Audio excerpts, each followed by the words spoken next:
जय हनुमान। आइए सुनते हैं मंगलवार की व्रत कथा। सुख, शांति, यश और संतान प्राप्ति के लिए मंगलवार का व्रत करना शुभ माना जाता है। हनुमान जी से जुड़े मंगलवार व्रत कथा का पाठ करके इस उपवास को पूरी श्रद्धा के साथ संपूर्ण करें। प्राचीन समय की बात है। किसी नगर में एक ब्राह्मण दंपति रहते थे। उनके कोई संतान न होने के कारण वे बेहद दुखी थे। हर मंगलवार ब्राह्मण वन में हनुमान जी की पूजा करने के लिए जाया करता था।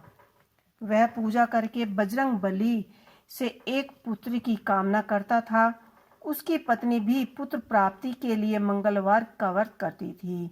वह मंगलवार के दिन व्रत अंत में हनुमान जी को भोग लगाकर भोजन किया करते थे। एक बार व्रत के दिन ब्राह्मणी ने भोजन नहीं बनाया और ना ही हनुमान जी को भोग लगा सकी।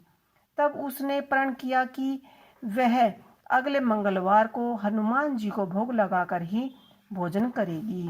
वह भूखी प्यासी 6 दिन तक पड़ी रही। मंगलवार के दिन वह बेहोश हो गई। हनुमान जी उसकी श्रद्धा और भक्ति से प्रसन्न हुए। उन्होंने आशीर्वाद स्वरूप ब्राह्मणी को एक पुत्र दिया और कहा कि तुम्हारी बहुत सेवा करेगा। बालक को पाकर ब्राह्मणी बहुत ही खुश हुई। उसने बालक का नाम मंगल रखा। कुछ समय उपरांत जब ब्राह्मण घर आया तो बालक को देखकर पूछने लगा कि यह कौन है। पत्नी बोली कि मंगलवार व्रत के प्रसन्न होकर हनुमान जी ने मुझे यह बालक दिया है। यह सुनकर ब्राह्मण को अपनी पत्नी की बात पर विश्वास नहीं हुआ। एक दिन मौका पाकर ब्राह्मण ने उसे कुएं में गिरा दिया। घर पर लौटने पर ब्राह्मणी ने पूछा कि मंगल कहाँ है। तभी पीछे से मंगल मुस्कुराता हुआ आया। उसे वापस देखकर ब्राह्मण चौंक गया। उसी रात बजरंगबली ने ब्राह्मण को स्वप्न में दर्शन दिए और बताया कि यह पुत्र उन्होंने ही उन्हें दिया है।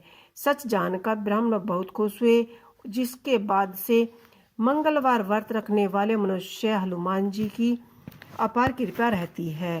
तो दोस्तों, आपको ये हनुमान व्रत कथा कैसी लगी मुझे कमेंट बॉक्स में लिख के अवश्य ही बताइएगा। इसी के साथ जय हनुमान।